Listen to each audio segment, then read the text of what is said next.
Арыбаңыздар урматтуу окуучу достор, мен Тайыр кызы Нургүл 6 жылдан ашуун убакыттан бери кыргыз тили жана адабияты мугалими болуп эмгектенип келүүдөмүн. Учурда дүйнөлүк бир глобалдуу проблемага айланып бараткан коронавирус илдети боюнча билим берүү мекемелери жабылып калгандыгына байланыштуу өзүмдүн YouTube каналымда жалпы республикалык тестирлөөгө даярданып жаткан окуучу досторума азын оолак жардам берүү максатында онлайн сабак өтүп турууну чечтим. Мындан кийин менин YouTube каналыма байма бай жалпы республикалык тестирлөөгө даярдануу боюнча сабактарым чыгып турат.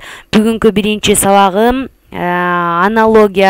аналогиялык суроолордун ортосундагы байланыштар, эталон жуптар кандай байланыштардын негизинде түзүлөт, ошондой эле аналогиялык тестирлөө тесттерди чыгарып турмакчымын. Андан кийинки сабагым сүйлөм толуктоо кыргыз тилинин практикум окуп түшүнүүгө арналмакчы.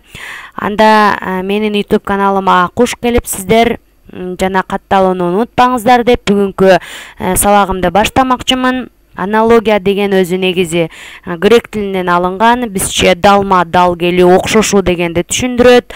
Аналогия кайдан келип чыгат? Аналогия бул предметтердин, кубулуштардын кандайдыр бир белгисине, жалпылыгына карата келип чыгат. Аналогиялык эталон жуптар 4 багыт же болбосо 4 жолдун негизинде байланышат. Ушул нерсени жалпы окуучу достордун эсине салгым келип турат. Бизди окутуп жаткан мугалимдердин көпчүлүгү аналогиялык эталон жуптардын ортосунда 45 байланыш бар, 100 байланыш бар деп алышат. Мен жакында февраль айында ушул жалпы республикалык тестирлөөнү түзүп жаткан СОМО мекемесинен атайын 12 саат билим алдым. Мына ошондо ушул 4 эле байланыштын негизинде түзүлөрүн бизге СОМО билим берүү мекемесинин кызматкерлери түшүндүрдү. Биринчи бул себеп жана натыйжа, экинчиси зат жана анын сапаты, үчүнчүсү зат жана анын негизги функциясы, төртүнчүсү синоним, антонимдик багытта түзүлөт. Биз мунун ар бирине толук кененирээк токтолобуз. Албетте сиздер билесиздер, бир нерсе себеп болсо, ал анын натыйжасы болот, же болбосо себеп жана натыйжа объективдүү түрдө жашап, алар бири-биринен ажыратып кароого болбойт. Биз ушул себеп жана натыйжа байланышындагы аналогиялык суроо менен иштемекчибиз. Суроо жыртык, тигүү. Бул эталон жуптун ортосунда себеп жана натыйжа байланышы жүрүп жаткандыгын баарыбыз көрүп турабыз. Ал эми варианттарга токтоло турган болсок, чийки кайнатуу, сынык ыргыттуу, бырыш үтүктөө, курч курчутуу.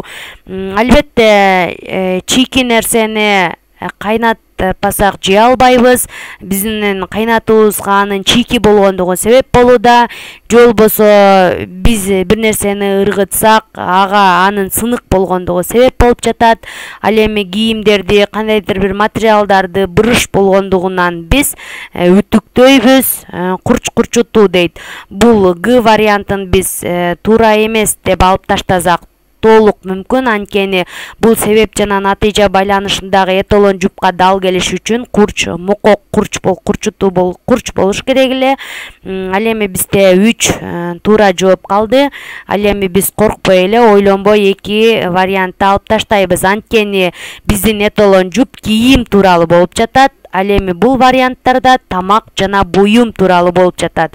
Ошондуктан бул эки вариантты дагы алып таштайбыз. Ал эми бизде туура бырыш, үтүктөө деген вариант калды. Эмне үчүн буруш? Себеби эталон жуп кийим жөнүндө болуп жатат. Албетте жыртык кийимибизди тигип анан кийебиз, бырыш кийимибизди албетте үтүктөп андан соң кийебиз. Ал эми ушул эле себеп натыйжа байланышындагы аналогиялык суроону сиздер өзүңүздөр иштеп көрүңүздөр. Эмне үчүн жообу бул кечигүү уяткаруу болгондугун сиздер өз алдыңыздарча анализдесеңиздер болот.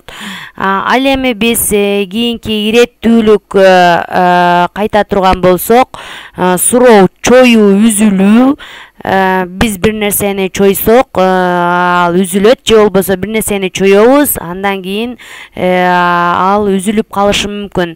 А вариантында толгоо буруу, Б ийүү сынуу, В чаптоо, кооздоо, Г кошуу, кемитүү. Биз иреттүүлүк деген бул биринчи, экинчи деп ирети менен келе турган нерсе деп түшүнүшүбүз керек. Толгоо буруу дейт. Бул экөө тең иреттүүлүк байланышта келген жок. Экөөндө тең биз иш аракет бурап жатабыз. Бул жоопту туура эмес деп кабылдайбыз. Ал эми ийүү сынуу дейт. Бир нерсени ийебиз, андан кийин ал ирети менен кеткенде ал сынып калышы мүмкүн. Бул вариант туура болуп жатат. Ошондуктан калтырып туралы. Кийинки чаптоо, кооздоо дейт. Бул эч кандай иреттүү түзүлгөн жок. Кошуу, кемитүү дагы иреттүү түзүлгөн жок. Кошуунун да, кемитүүнүн дагы өз иш аракети бирдей деңгээлде аткарылып жатат. Ошондуктан бизде туура эталон жуп ийүү сынуу болуп калды.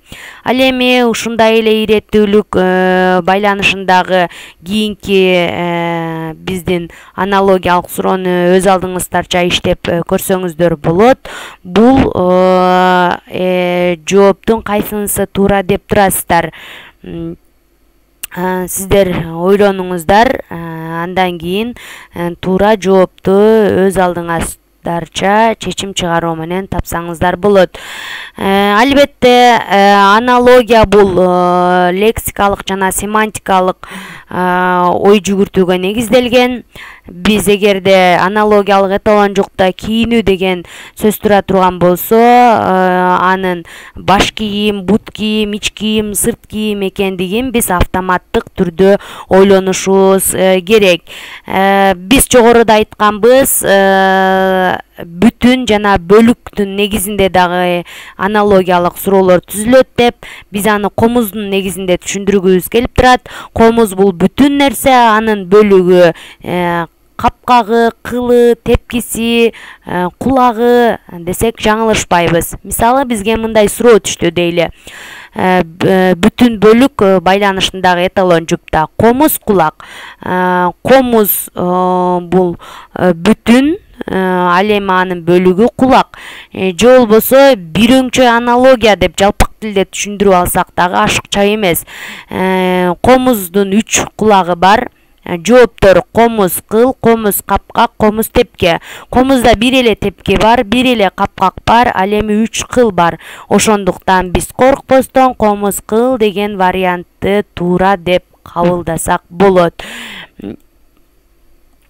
Ал эми бүтүн бөлүккө дагы бир мисал келтире турган болсок, суроо ботко таруу, ал эми жооп бул шорпо буурчак. Эмне үчүн каймак, сүт, как өрүк, ун, буудай эмес, шорпо буурчак болгондугун жогорудагы мисалдар аркылуу ичибизден анализдеп таап алабыз.